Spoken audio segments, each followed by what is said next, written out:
sorry, I must interrupt you there because I do want to ask you this, right? What do you have to say to Ugandans who think that you've done a great job in using your voice to amplify the voices of others, especially young people in the country?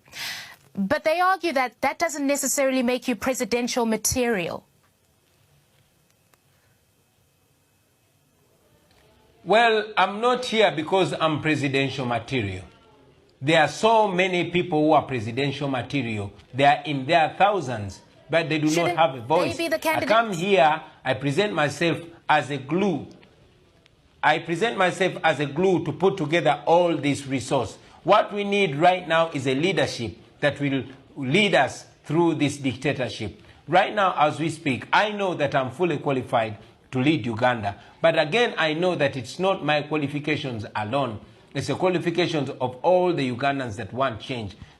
I'm not doing it as a person, we are doing this as a team. But again, I must also say that I am presidential material. I'm well educated, I'm well researched and well traveled. But most importantly, if we are to compare with the president that has presided over our country for more than 34 years, he is not as educated as I am.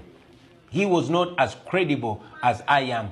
And he was around my age when he came to power, when he took over the country. I want to believe that I am as qualified as him or even more.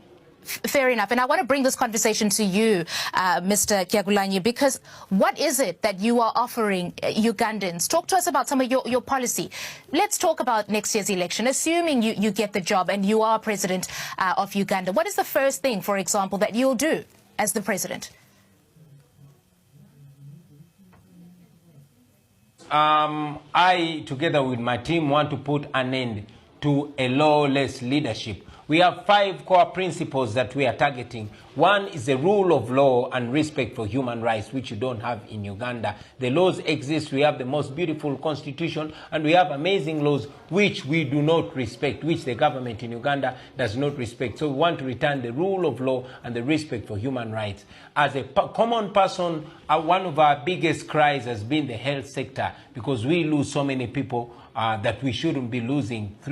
More than 300 children a day and more than 19 women giving birth die in Uganda on a daily basis. We want to improve the health sector. We want to improve education. We want to improve agriculture, because that is the bedrock of our economy. We want to bring back the ownership of the natural resources and land of our country to the hands of the people. And most importantly, finally, we want to unite our deeply divided country, divided along ethnic, class, and religious and political lines. We want to unite our country and then project a better image of our country, because we as Ugandans, we are better than the way we are being represented, or rather misrepresented.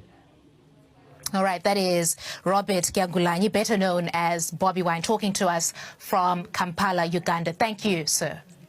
Thank you very much.